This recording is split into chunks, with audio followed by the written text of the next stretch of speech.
Welcome to the Italian Wine Podcast. This episode is brought to you by Vinitaly International Academy, announcing the 24th of our Italian Wine Ambassador courses to be held in London, Austria, and Hong Kong from the 27th to the 29th of July. Are you up for the challenge of this demanding course? Do you want to be the next Italian Wine Ambassador? Learn more and apply now at vinitalyinternational.com.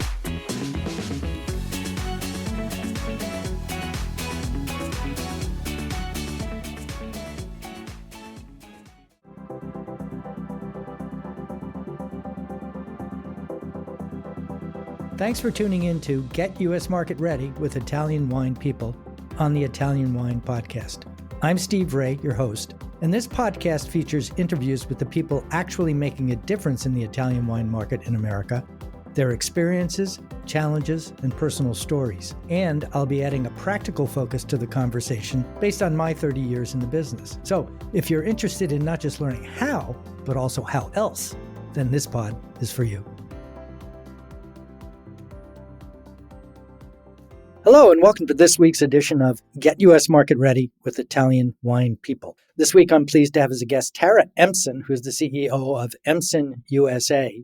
And if you're not familiar with them, well, Tara's going to explain who they are. Tara, why don't you tell us a little bit about your company? Well, hello, everyone, and thank you so much for listening today. Thank you, Steve, for having me on this wonderful podcast with you. As Steve mentioned, my name is Tara Empson. I am the very fortunate daughter to bring on a legacy of my parents. My parents are Neil and Maria Empson. Well, long story short, they met on a blind date in New York.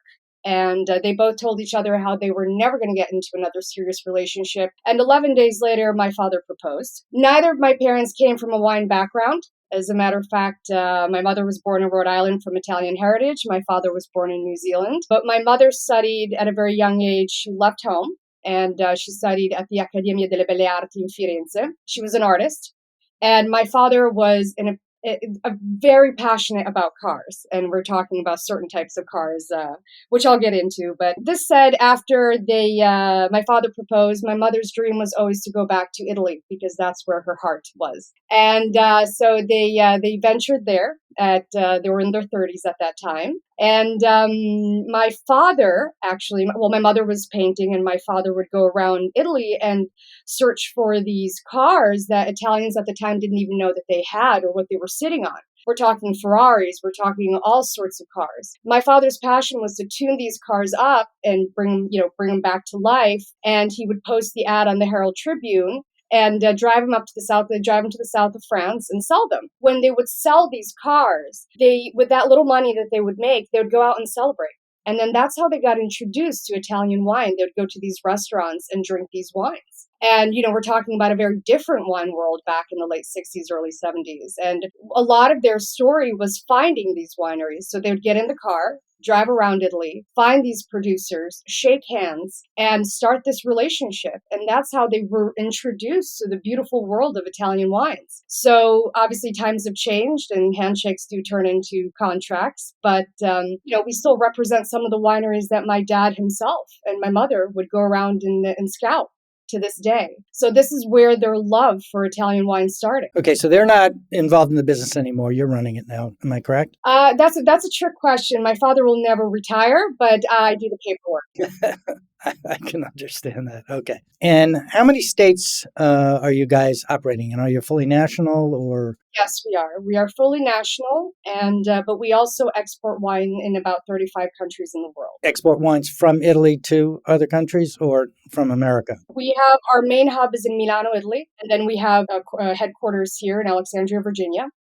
We also have another headquarter in Alberta, in Canada, in Calgary. And yes, and then we also have Empson, Japan. And so we like to position ourselves globally. Okay, so I'm hearing this, and it's a very different type of a description of an import organization from the many different types that I'm familiar with. What defines Empson USA, and what differentiates you from others of either a similar size or a similar set of focus? For example, Italian specialty importers. Absolutely.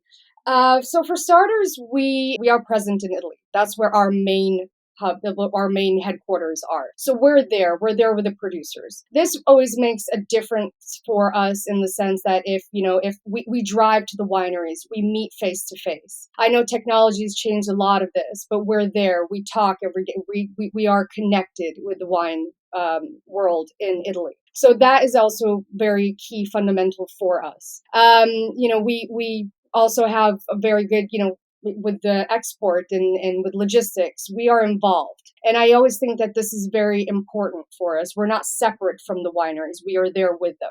And this has always proven to be very, very important in times, especially when certain situation arise and everything else. We get in the car and we go there physically. We are on the spot to talk to you. So let me just jump right into that one because it's a point of not contention, but reality that we all have to deal with. One of the issues everybody in the industry is facing is the challenges of logistics, from at minimum just finding enough containers to consolidating freight in less than full container orders and increase in shipping rates, 2 to 3 to more times. And then, of course, the problems in the ports. It's a big challenge for many of the wineries that I deal with, that they're sitting on orders and the wine's floating on the ocean. How do you guys deal with that situation now, and where do you think that's going? Well, that is a very interesting question, and to answer that, it's a problem. It's a situation that is felt down the entire chain. So not only in the wine industry, in all industries right now. So starting from the lack of, primary goods such as bottles, paper, packaging, pallets, all of these things. The increase in the energy fees, gas prices, everything. Our price lists and all price lists, as a matter of fact, have gone up because just the expense of running day-to-day operations on behalf of the wineries has increased. This is leaving less and less room, obviously, for them to manage everything, and it is a major problem. We have had reports from wineries saying, I've sold my wine, but I cannot find the packaging to actually deliver the wine. And all of this, and especially coming out of COVID, in which during COVID, we had all that time there in which we couldn't find anyone to sell the wine, especially if you were on-premise focused, to having such a rapid a market as far as just recuperating and what people want and not being able to deliver.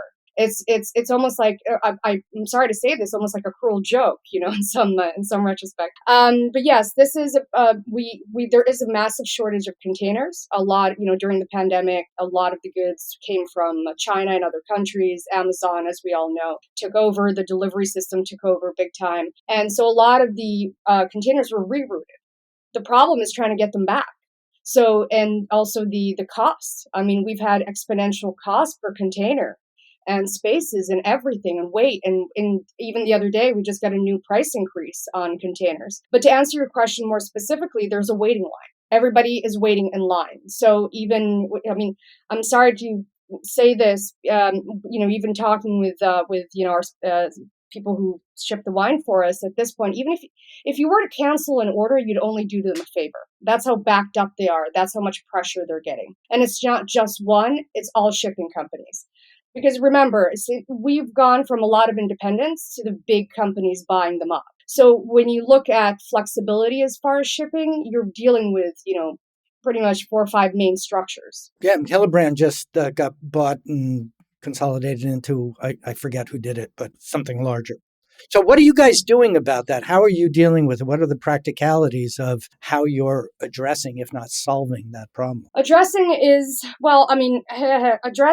get in line, try to be as proactive as possible. Organization is key. You cannot leave things until last minute. But also the other part of the challenge is being able to try and stay ahead of the curve, but without overloading yourself. So, for example, when the tariffs came out, and I know I'm veering off subject here, or when other situations happened in the past, what a lot of people would do is just, get caught up by anxiety and ship everything into the market. And then what's the problem? You're sitting on a whole lot of goods, and that's a cost as well. So you're trying to do things in a way that allows you the right amount of shipping, calculating the shipping time, costs, and everything else, but not overloading yourself.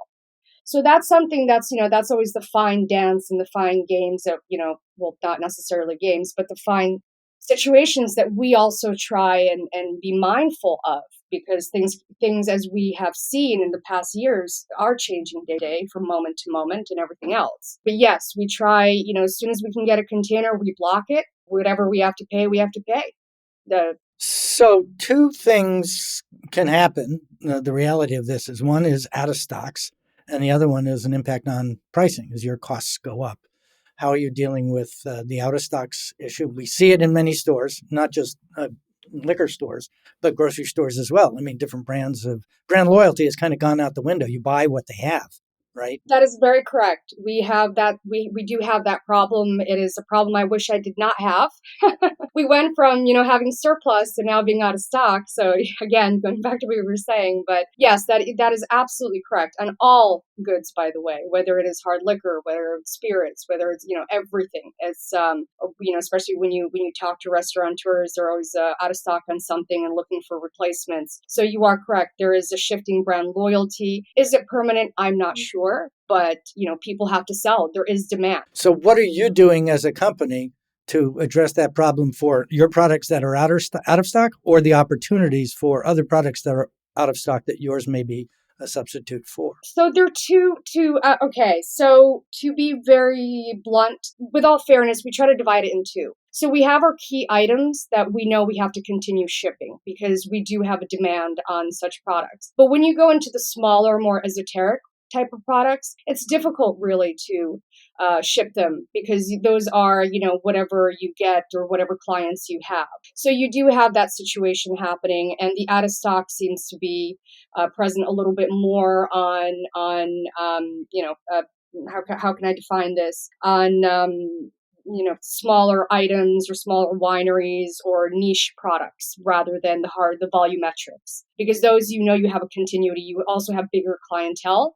So you tend to have more repetition as far as containers and orders on those items. But this said, a container can come in and be blocked. A ship can be in the port now for 2 weeks or a month sometimes, and you cannot get that container on dry land. So a lot of these things are going to be out of our control. We as everybody else. I mean, we have customers that do complain about this. We try to be as proactive. We try to listen. We try to do it. But unfortunately, a lot of things that we're going through at this moment today are going to be out of our control. Hopefully tomorrow they won't. Okay, well, let's take a specific instance, and I think this is where we turn a negative into a positive. Particular on-premise account, maybe a big influential place in any given city, can't get the ones that were, on their core list, and there's a window of opportunity. You're not going to replace what was there, but ongoing business, but there might be an opportunity to fulfill or fill that hole. How are you doing that with your sales team to identify those opportunities and then capitalize on them? Say, I'm making one up. My Italian restaurant in New York City has always been selling Capizana Barco Reale. Okay. Now that's out of stock. I don't know if it is or not. We used to import it, so that's why I'm thinking about it. You may have a substitute for that or a replacement for that in your portfolio. Are your salespeople aware of those things? And if so, are they taking advantage of those opportunities to get the sale for your brand and potentially supplant? Absolutely. That's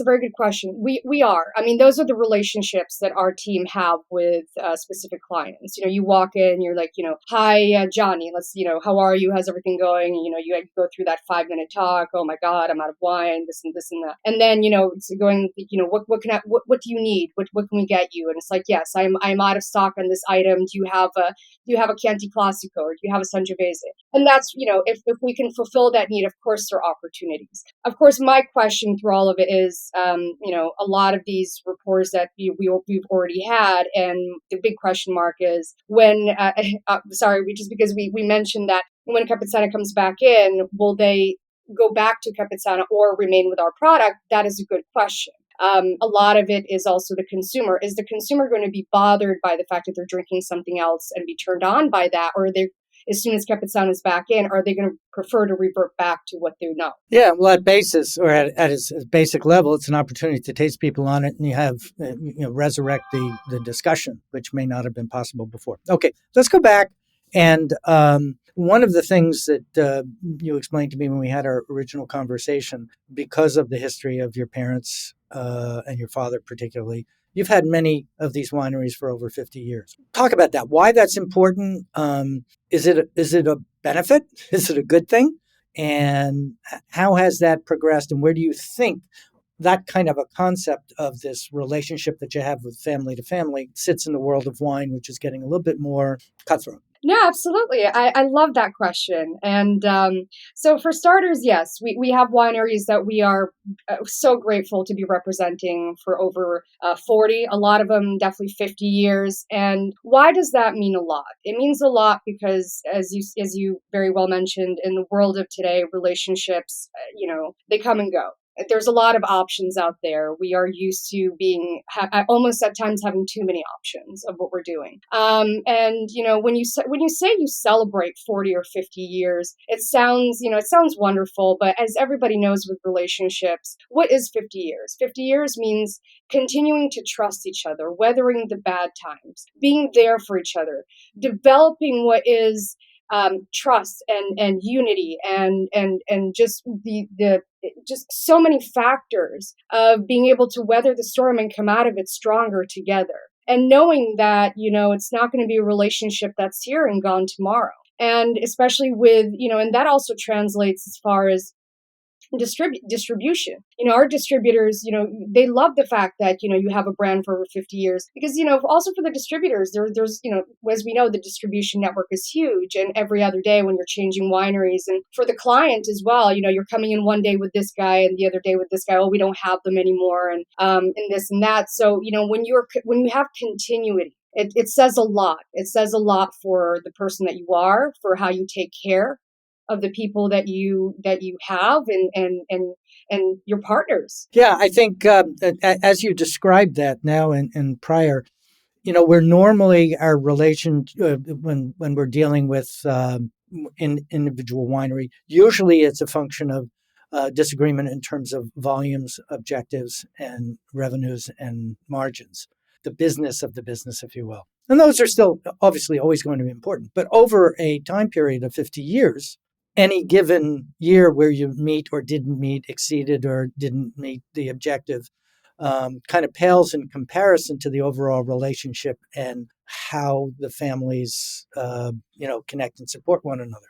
That's a rare thing these days. If you think about the way the distribution business is consolidated, it used to be run by an individual family in each state, and you knew the person who had the name of that distributor, and that was the guy that you dealt with. It usually was a guy. Now with the consolidation, something like, 75% of all wine is being handled by the top 10 distributors. That family relationship can no longer exist. Yet in the Italian wine category, it's still critically important, and frankly is the one thing that many of the wineries I talk to lead with about the importance of that. Is that like no longer relevant? Are we like back in the 60s now? Or how do you guys maintain that kind of a distinction in a world where we live in with the web and COVID and war in Ukraine and all this craziness?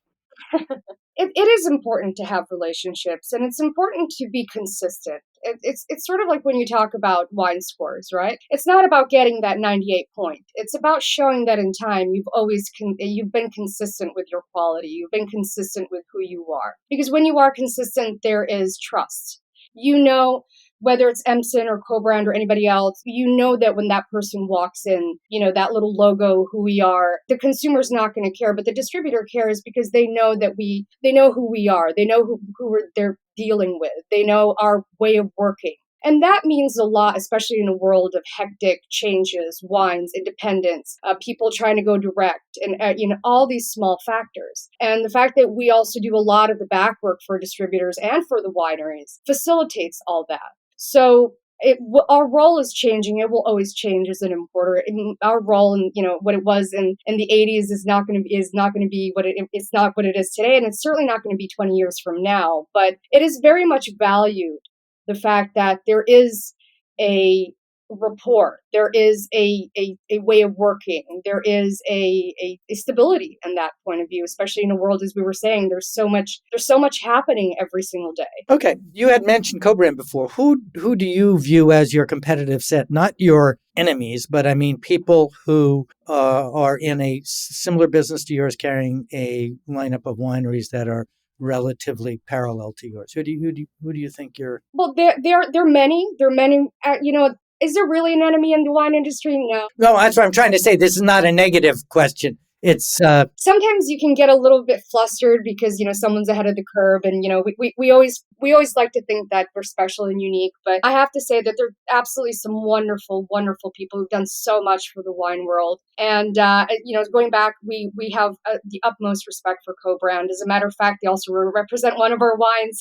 That's how much we love them. And I really feel that if quality is at the forefront, quality, whatever it may be, but if you have specific traits that combine, that would be someone that I would personally look up to and feel very much united. But at the same time, even the people who break the mode and, let's just say, have a very different way of working are people who teach us a lot, and you constantly learn. Some people do something that you would never dream of doing, but they hit the jackpot. They do it right, and they're leading. They're doing that. Those are the trend makers when you think about it. So everything, in good or bad, or uncomfortable or bad, is wonderful to witness to some degree, and we appreciate that.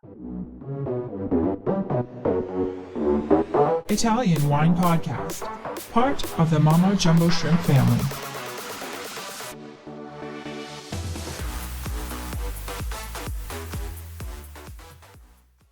Okay, let's change the subjects a little bit. Here's one of the issues that I find I deal with, and many of my colleagues in the trade deal with it, is a difference or even a disconnect between a producer's expectations and of what can be accomplished for their wines and the distributor's point of view. And you're there in the middle to try and keep the supplier happy and yet deal with the realities of distribution as we know it in a rapidly changing U.S. market. How do you deal with that disconnect between supplier and distributor? So there are different answers and different factors that contribute to that. So it all depends on what your idea of an investment is and how long you're willing to invest in order to reap the benefits. A lot of some people believe, and this sometimes is point of the discord, which you make an investment and you're going to see the benefits tomorrow. The actual process into the U.S. market is actually quite lengthy, from getting TTB approval to getting the distributor on board to doing the presentations, to doing the marketing, to doing all of it. So that's also what an importer comes into play, because we do all that for you. We have a structure that specializes in doing that. So usually we require and we advise that it's about 3 years before you're going to actually see a stability in the market. So the first year, usually, let's say the first end months of the year, because the beginning is just a lot of presentations, you start to get the initial shipment. So then there's like a false hope, right? Because each distributor is going to start stocking up on items. But then there's a turnaround. So, and then there's computer systems. So once that turnaround happens, usually in the second year, you go through a lull. The lull is waiting for that product to absorb, to start defining a trend, to getting the distributor on board, to getting distributor salespeople on board and everything else. Usually by the third year, both the importer and the distributor, based on what you put on the table, whether it's marketing contribution and different ways of routes into market, then at that point you start to see what your trend looks like. A lot of wineries, they always want to talk volumes first. And you say, oh, but I want to sell, 50,000 cases the first year. Fantastic. That's great. With what budget?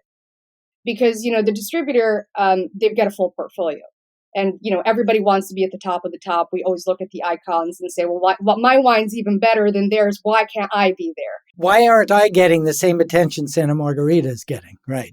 Exactly. And we all know there's a simple answer, because Santa Margarita's selling in volumes. It generates the revenues and it warrants the attention. So many of the wineries, when you say marketing support, their expectation based on their experience in selling to other countries is, I'm selling you the wine, it's your responsibility to market it. There's no extra dollars there.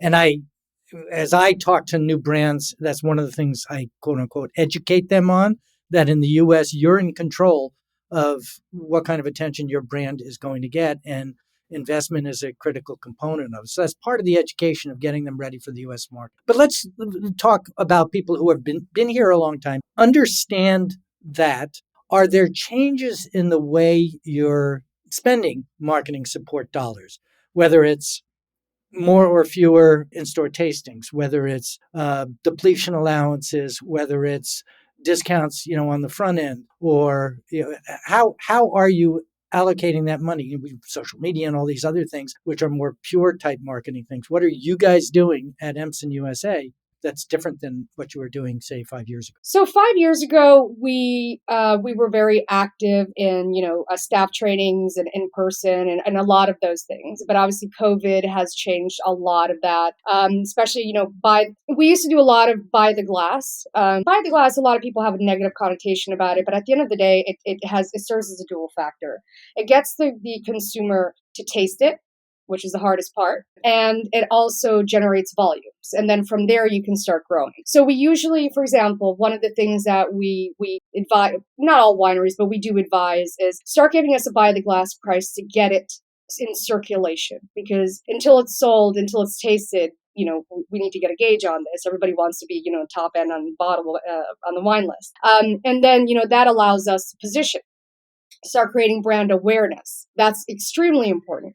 Because, people want to see repetition, or did want to see repetition. As it changed, COVID also changed a lot. So a lot of our marketing dollars right now go into distributor support. So allowing them to, work with a specific price point, also, doing all these things. But to answer your question even further, before COVID, we used to do a lot of trips, distributor trips and all these things there. And obviously now a lot of that's been curbed.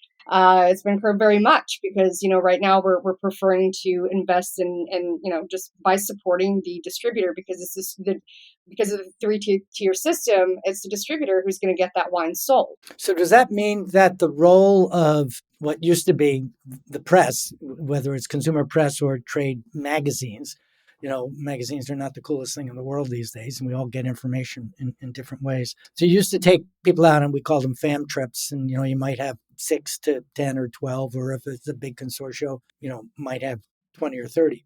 But the kind of things that your PR agency is doing these days now is these Zoom tastings where you might get 50 or 100 people. Yes, it's a pain in the ass to package the wine in little bottles and send it individually to everybody. I get that. But the reach and the cost efficiency of doing that, I think, is better than the fam trips. Now, I'm still a fan of fam trips because I get to go on them. But do you guys find that whole Zoom tasting thing is going to continue? To some degree, I do.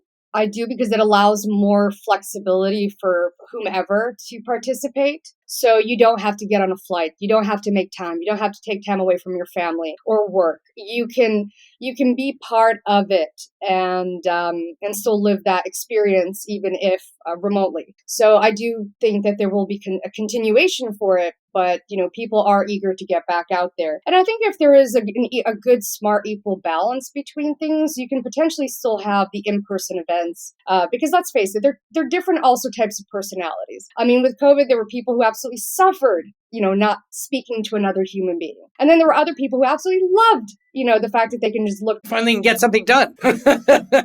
Right. So, if we can accommodate both, I believe that both can be potentially wonderful ways of still continuing to communicate and spreading the message. Okay.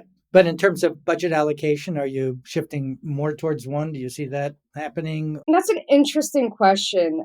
Depends the opportunity, to be honest with you. Aside from the Brunello Barolo tasting, we also calm down a lot on the Zoom, just a lot on the interactive tastings, just mainly because we're also getting into this new norm. Question mark. And you sit there and, I think during COVID, everybody was doing pretty much the same thing, and it was almost becoming overbearing. You don't want to overwhelm someone so much that the idea of hopping on one more Zoom call, they would rather shoot themselves in the foot. You want to be able to have that, positive balance to it. So I do think it's right now we're trying to mediate in what is worth it, what is interesting, what is going to captivate attentions, and also gauging what people want to hear. Because, when you're speaking face to face with someone with 30 other producers, they're walking around, and they're living that experience. When you're on a Zoom call, you're kind of commandeering that time for them. So I can't tell you, it's always that, sorry, I know this is a little bit unrelated, but we were all part of that segment of people who would conduct Zooms, and half of the people would have their screen off, and you're wondering if they're out gardening or if they're actually there participating. So, there's always that, that question mark. Well, that was true too when they're present and looking at their answering their emails and all that kind of stuff. But okay, let me kind of turn around and ask the question this way. How should brands expect to support the importer in the market? And when I'm speaking of there, as I use the phrase death of work with, distributors don't want to waste rather than invest the time in taking somebody off the street to do a milk run with a VIP from the company who's coming. Those things are changing, and they're being implemented as standards in the distributors. We're not doing work withs anymore. So what do you tell your suppliers are the tools that you need to work with to influence to get a disproportionate share of distributor attention than your brand warrants by sales alone? Absolutely. I do think that just, the work withs are still, they are a little bit coming back. We have gotten requests from a few wineries that they do want to come back into the States. But they want them, but to the distributors. And my sense is no. Yeah, no, of course. And, once they come in, you also ask for, the distributor to give you that time because, you need that synergy to work with. So you still have a little bit of that. But, before COVID, to be honest with you, it was one of my points of, being uncomfortable was there were too many work withs. And especially because all the producers want to go to like the same 4 markets, right? And if you hire someone, let's say in New York, my question was, are these guys ever going out and actually selling wine, or are they, accommodating one producer, then the other, then the other, then the other? So, I'm sort of happy that there has been a little bit of a release in that sense, because I do believe that it allows our team to focus more on the entire portfolio rather than, Joe for 4 days or Tom for other 4 days. But in order to support the market for, as a continuum, as a continuity, we do, we require flexibility. So obviously things are what they are today are going to change tomorrow. We require, obviously some form of a budget of investment in order to be able to reach certain channels, whether they're off-premise, on-premise, change-driven, whatever it may be at this point. We require consistency. But for the most part, we're still in that really unpredictable moment because we have oversold our Brunellos and our Barolos this year. We are, we're generating. I've never seen our Barolo and Brunello producers this happy. I'm expecting a fruit basket and or some flowers. This is, it's still a wonderful moment. But going away from that, definitely consistency, a marketing budget, and just being flexible at this point. We do ask for that. Okay. So back to focus on the individual brands, how do you tell a given brand's story in this world of internet and social media dominated post-pandemic world? Have you guys developed expertise in working in social media or in the online world where we have sites like Vivino and Wine Searcher and so forth? Well, we were having this conversation the other day. It's interesting that we're talking about it. I kind of took a different approach, to be honest with you. I'm an active Instagram user. And during COVID at the beginning, I would pay attention to wine posts and everybody's posting about their scores. And you're like, oh, okay, cool, awesome. And then towards the end of the pandemic, it became redundant.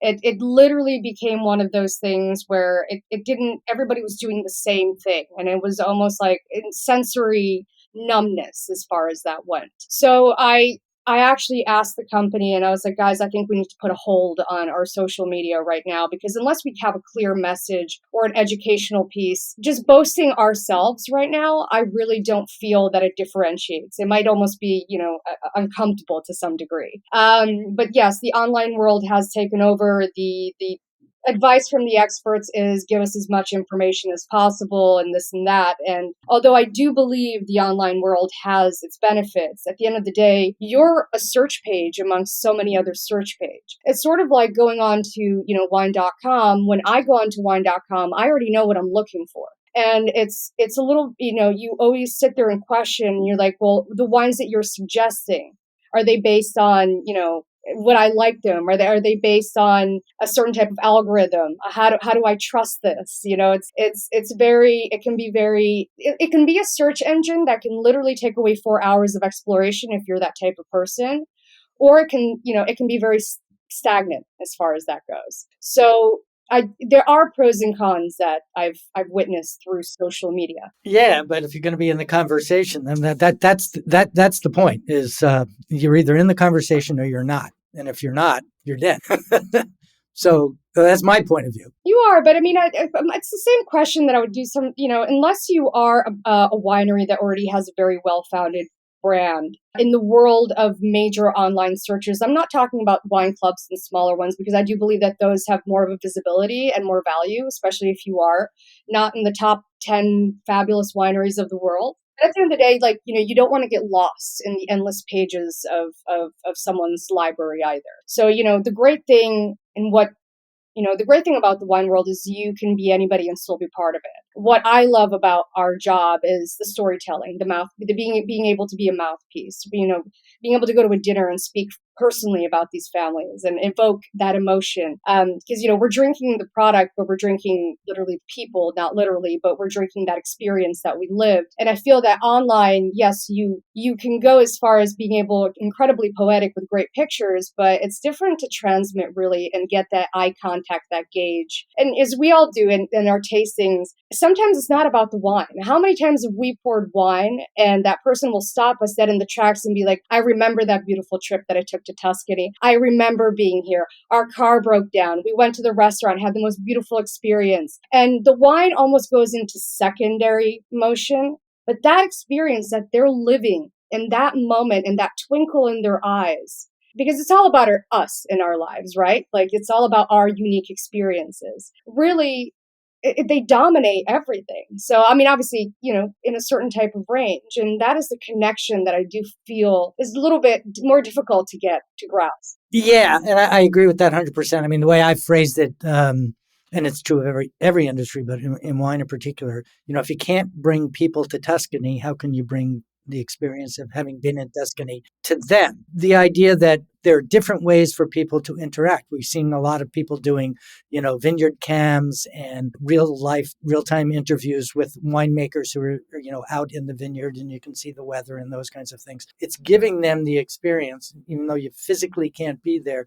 You can do all the things over the web that you never used to be able to do, which is on-time dialogue, But it's also fickle. And sorry, I'm just going to throw this in there completely left field. Go. Sort of like the online world kind of gives you this still frame into that moment, right? And what we love about people is that they have their days. So you can have someone who's having particularly not a very expressive day, like a Zoom, whatever is going on, and it kind of doesn't really transmit the full value. But when you're traveling and when you have that moment, you get to see people in different moments, in different segments. And it's sort of a little bit, sometimes it's great, and other times, what's happened to us. And I know this producer, and I know he's the funniest person in the whole wide world, and he was just not having that particular day. And you wonder, did you really transmit that how beautiful you are and how great you are into the hearts of the people that are listening? Last question on e-commerce has become a major thing.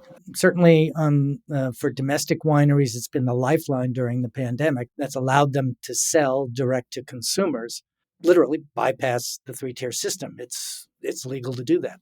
It's not legal to do that for imported wines. There's a lot of people working on potential solutions to this thing. Where do you guys sit, and how are you involved in e-commerce of imported wines? So we, aside from importing and exporting a beautiful array of wineries. We also produce our own brands. So with the e-commerce, everybody during the pandemic sort of switched on to that portal because that was their outlet into the world, basically. So there's a lot of e-commerce options out there. Whether it's personal winery or whether it's through a third party, there are ways to get your wines out there. We have started with our own brands to do e-commerce mainly in Europe. We do very limited in the United States because our, distribution network is very, very, very solid. And, we work well. We work well with people. So I have to say we tend to be a little bit less proactive in that area, to be honest with you. We still prefer, going back to distributors. I mean, for example, we were talking about relationships before. In Wine Warehouse in California, we've been with them for 51 years. So we have that part of that, we talk about the relationship with wineries, but we also have the relationship with the distributor. So when a distributor says, oh my God, here comes Empson, we weren't founded yesterday. They know exactly how we work. They're ready for us. Yeah. Right. And I think that's something that's changing too, that the people you're dealing with have changed. The hierarchies and structures and roles and responsibilities at distributors are changing too. So it's no longer the same guys that you used to talk to all the time and see at all the WSWA and all the shows.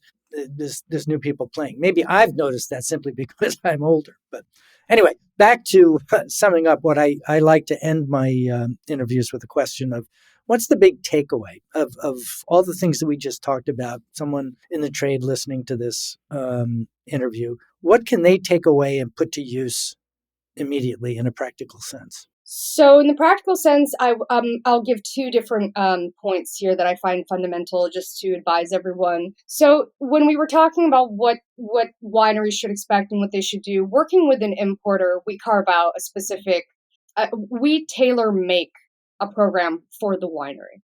So it doesn't mean based on volume or who you are that everybody's going to get the same treatment. There are different routes and different ways of working with a distributor. There are different time frames to expect. What I always encourage wineries to do is, be honest on how you would sell your wine. Be honest on what you're expecting. And at that point, but also be patient. Good things come in time. Work. Be communicative. It's okay to get angry every once in a while. It's normal. But at the same time, this is a relationship. And a relationship, the longer it lasts, the more you have to give to the future. In a world in which, you swipe left, swipe right, jump, change, a lot of the key people that we still know and talk to in the industry, they always say, think twice before jumping. Everybody has a great spiel. Everybody can over deliver. We're walking business cards at the end of the day, but it's the facts that really matter. So, that's one thing that I always encourage people to put into practice. Also synergy, it's whether it's a handshake or whatever it may be. These are the people that are telling your story. And see if you're aligned with them. A lot of times what happens is that there's there's one expectation and there's a different DNA. Every importer has their own DNA. They have their own way of working. They have their own identity. And that's what they put forth into the market. And it's comfortable to find an importer, but at the same time, make sure that your vision aligns and you have the same values. Because that's going to be really important moving forward. If my value is to be with you for the long run and weather a bad storm, and your value is I don't have patience for this crap and I just want to see it tomorrow, we might not be right for each other. And, these things do happen. The other thing I would like to advise, mainly on a market, is, starting pre-COVID, but also COVID and post-COVID, the wine world is changing. Everybody wants to be on the wine list, and I understand that. But the wine lists are getting shorter. People want more flexibility. Space is the biggest issue that we're having today. Literally, distributors are buying up whatever they can. So I encourage people to understand that. People want the flexibility to change wine every month. People want the flexibility of not being bound. There's no more, the white tablecloth, the big phone books, that we used to see back in the 90s of those wine lists. Those are becoming rarer and rarer. So to be patient with that and to understand that, there is a change happening in the wine world. So, all these things are taking place. Okay. So a big thank you to Tara Empson for sharing her family's story for Empson USA Imports. This is Steve Raye saying thank you for listening this week, and we'll be back next Monday with another interesting edition of Get U.S. Market Ready with Italian Wine People on the Italian Wine Podcast. Thanks for listening to this episode of Italian Wine Podcast, brought to you by Vinitaly Academy, home of the gold standard of Italian wine education. Do you want to be the next ambassador? Apply online at vinitalyinternational.com for courses in London, Austria, and Hong Kong, the 27th to the 29th of July. Remember to subscribe and like Italian Wine Podcast, and catch us on SoundCloud, Spotify, and wherever you get your pods. You can also find our entire back catalog of episodes at italianwinepodcast.com.